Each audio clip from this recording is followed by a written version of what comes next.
How's the sound, Kenny? We didn't test that before, so might as well test it now while nobody else is here, huh?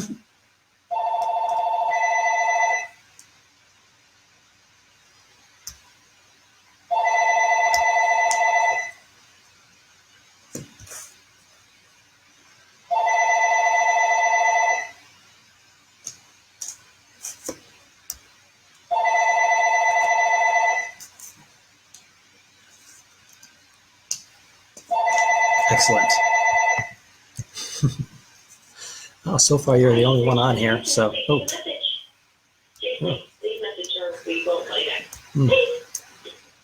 I don't like answering machines. Then again, I don't like telephones.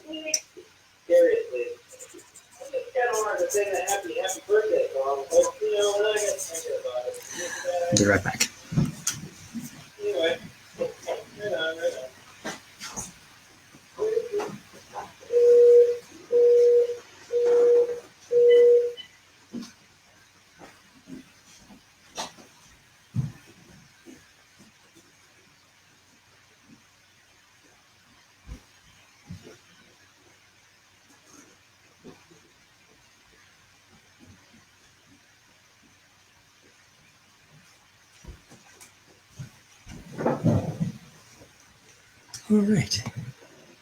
All right. Hello, everybody.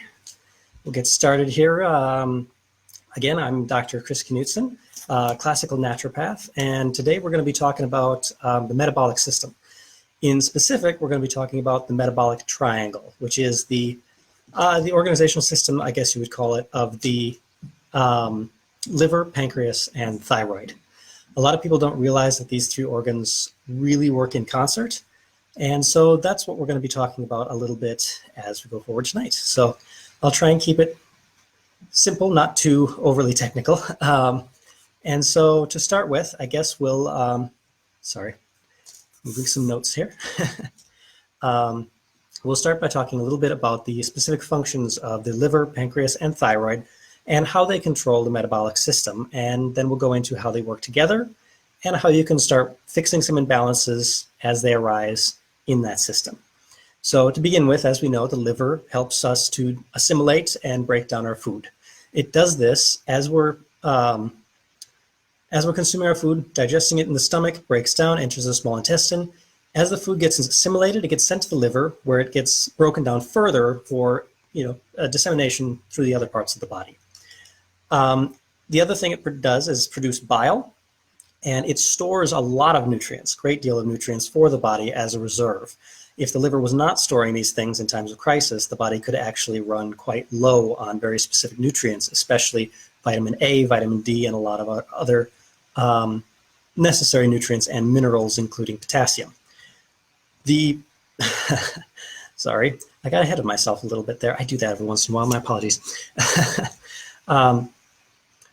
The liver, as it's doing this, also produces bile for the gallbladder. Gallbladder helps us break down fats, emulsify them so that they're easy also to absorb and digest. If the gallbladder is not functioning or the liver is not producing enough bile, then you're not going to be digesting fats. You're going to be having a lot of digestive issues and a great deal of discomfort. The pancreas works to primarily regulate our blood sugar. A lot of people don't also realize that during digestion, the pancreas produces sodium bicarbonate that neutralizes the acid coming out of the stomach. If that acid, the hydrochloric acid that had been breaking down your food, was not neutralized, it would actually burn the lining of the small intestine. When the pancreas is unable to produce this sodium bicarbonate, it actually does lead to duodenal ulcers based on the burning that occurs basically from the stomach starting to digest itself. It's not getting neutralized properly. So it's very important for that function to be, I guess you could say, working properly. If there's not enough sodium, the body's not able to do this. But we'll get to sodium a little bit later. So the way that the pancreas balances our blood sugar is when sugar enters the blood in a large quantity, a signal goes off through the nervous system, tells the pancreas, okay, send out insulin, reduce this sugar, there's a little too much. The insulin goes out, the sugar gets absorbed and sent to all the necessary areas in the body. On the flip side of that, if the blood sugar gets too low, then the liver actually gets signals to release sugars from the fat cells. there's a chemical called glucagon, at least that's what they call it in Europe. In the US, we call it glycogen, that stimulates the release of sugar from fat cells. Now, a lot of people this day and age, they try and lose fat as fast as they can, but it's necessary to have a small fat reserve regardless of who you are, because if you don't have that, you don't have that energy reserve for the liver to release sugars into the body should the blood sugar get too low. Now, an easy way to get the liver to start sending out that sugar is to drink caffeine. Caffeine is a direct stimulant to the liver that breaks down into a glucagon stimulant, actually, releases more of that glucagon in higher quantity, and floods the system with sugar. So not, not the greatest situation to have. Now, the worst thing that a person can do for that part of the system, we're looking liver and pancreas, we haven't gotten to the thyroid yet, we'll get there, is to drink caffeinated soda or sweetened coffee. The specific forms of sugar and caffeine that you get, especially in sodas, it doesn't pair up so well, because while the glucagon or the caffeine is stimulating glucagon release and boosting the blood sugar, the sugar that comes with that soda is telling the pancreas to release insulin to lower the sugar. So you start getting a tug of war going on between the liver and the pancreas that can be a little bit problematic, as you can start to see, which is why it is such a major factor in diabetes and other similar conditions. Now, the thyroid plays into this in this way. The thyroid helps to balance the metabolism by controlling thermogenesis. So the body's core heat production is controlled specifically. Sorry about that, we cut out for a second. What was I saying? Yes, the thyroid it controls this thermogenesis, the body's core heat production, which regulates enzymatic function. So not to get too technical, the enzymes are what helps break down your food and pretty much do every other function within your body. If the temperature threshold is not correct, those enzymes can't work properly, and a lot of systems go haywire, especially the digestive system. Now, as this goes along, these three organs really work together in concert, and if they're not harmonized, you start getting problems. So here's where we start getting connections. The thyroid controls core temperature, which helps regulate the liver's ability to metabolize fats, the bile's ability to break them down. It also produces fat emulsifying enzymes to help produce that bile. So if the thyroid is running low, there's not going to be enough of those enzymes to even make the bile, and it's going to be too cold for those enzymes to operate, even if it had them. So you start getting a problem there with the thyroid affecting the liver. The liver, again, has the two-way street with the pancreas for blood sugar control, and the liver actually has direct control over the operations of the pancreas. If the liver is out of whack, the pancreas isn't going to function right. Adding one more piece in there, the pancreas also produces enzymes for the thyroid.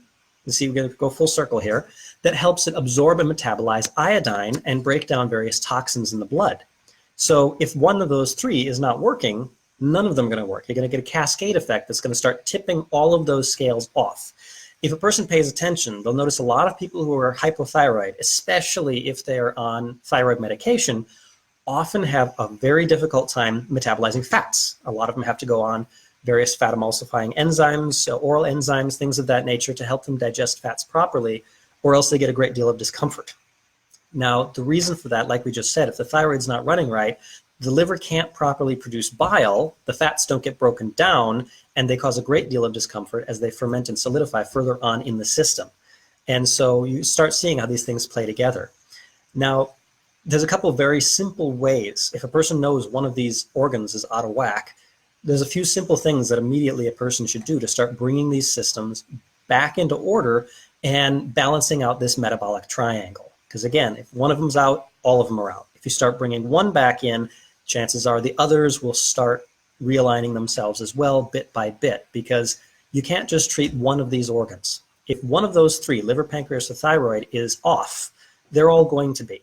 And the idea of simply treating one of those organs rather than all of them is a little bit off kilter, because if you only address one of them, the other two are still going to be causing problems, which is going to be negatively affecting the one that you're trying to fix.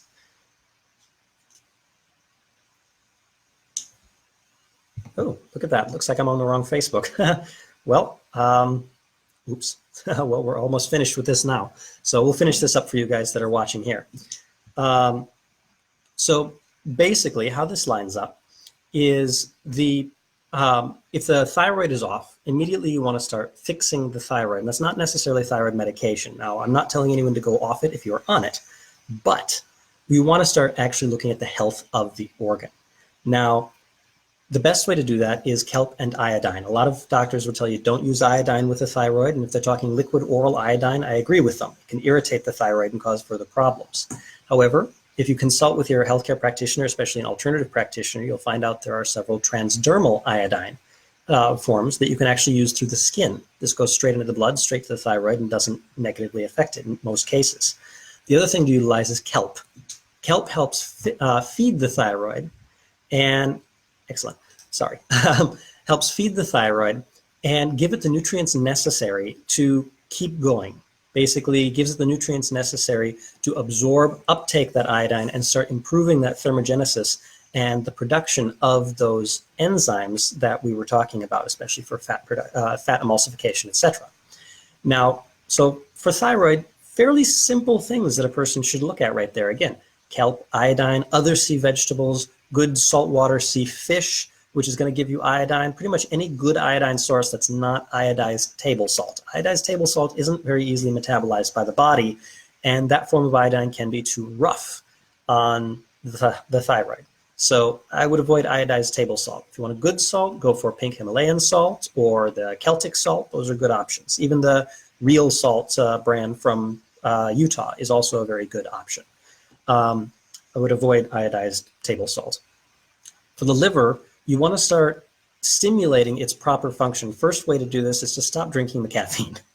Because again, caffeine forces the liver to dump sugar into the bloodstream, which, as we know, has its own set of negative effects.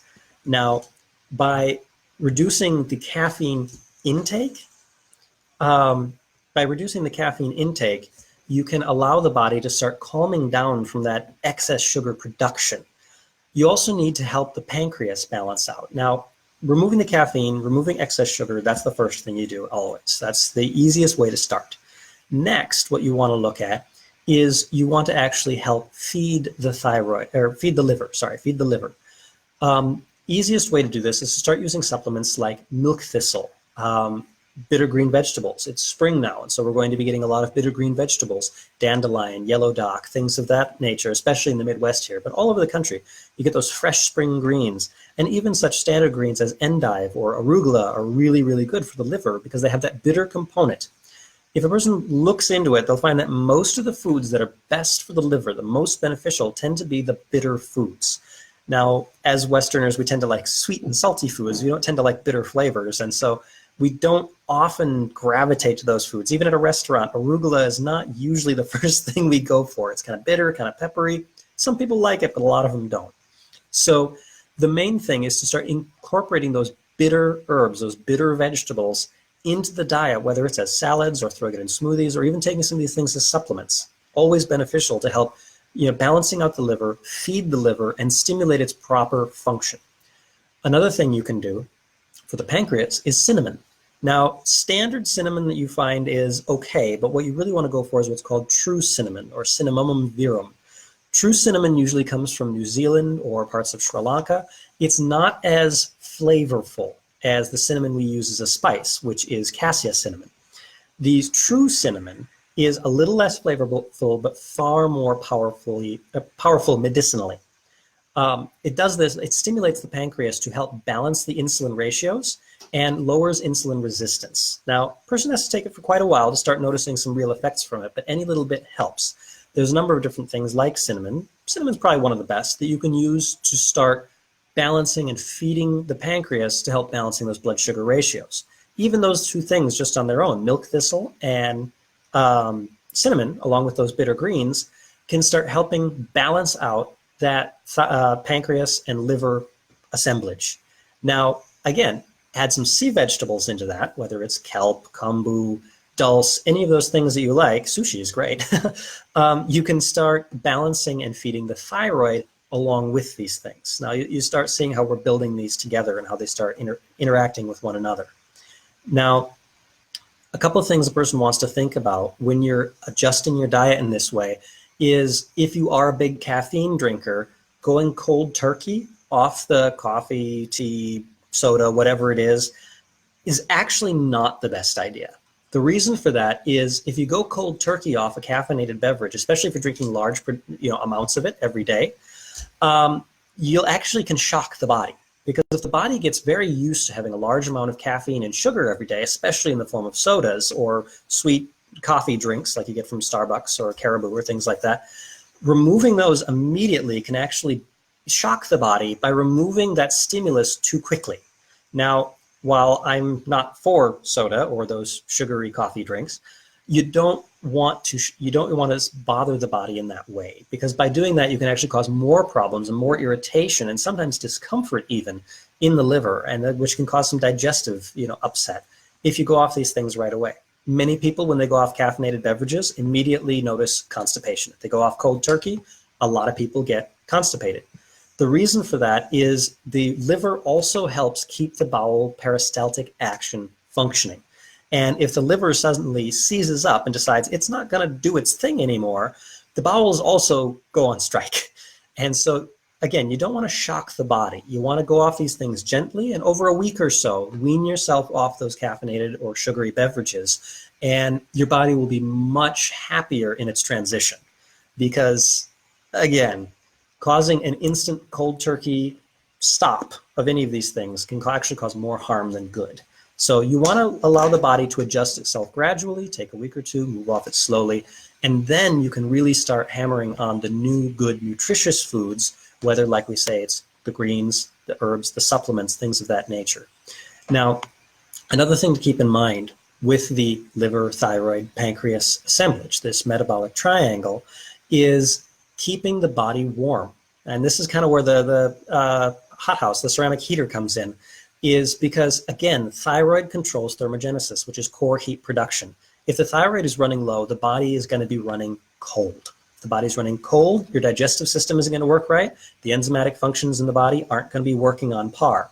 And so you want to keep the body warm. Now, while over time rebuilding the thyroid, this will come naturally. The body will start coming back to its normal, proper temperature. However, in the meantime, it can be very beneficial to increase that heat from the outside. So using ceramic heater on a regular basis can actually be a fantastic adjunct to stimulating that core heat production and giving the body a little extra heat, so that even if it's not able to produce enough heat on its own yet, it can still do a lot of those enzymatic functions and thereby encourage the healing of the rest of the system by giving it that extra heat. The Chi machine as well, by stimulating circulation and helping improve the blood flow throughout the body, can also help the transfer of that heat to the extremities, helping with the fitness and the health of the muscles and everything else associated with them. And so bit by bit, you can see how you put these things together, liver, thyroid, and pancreas, and you can start actually healing the digestive system and the general metabolic system much, much faster than if you addressed any of these on their own. I always encourage people who are dealing with liver conditions, pancreatic conditions, whether it's diabetes or otherwise, or thyroid conditions, hyper, whatever, to consult with your practitioner, whoever your practitioner is, to look at addressing all three of those organs simultaneously. Because the standard medical Western way of looking at things is reductionist. We like to look at one organ at a time and deal with it one at a time, just like parts in a car. Unfortunately, the human body is not like that. We need to look at everything as a whole, because all of these organs affect all of the other organs. And if you're going to address one, you really need to look at the other ones that it's working with. Because if you only look at the one, you're probably going to miss something very, very important. And so with that, I've given you some information about thyroid, liver, pancreas, and how the metabolic triangle works together to basically run our entire system, I guess you could say. And with that, I hope you've enjoyed that information. And I look forward to seeing you all again next time. Basically, same time, same place. We'll send you the information for the time of the next video. So thank you all for joining, and I hope you have a wonderful week. Thanks.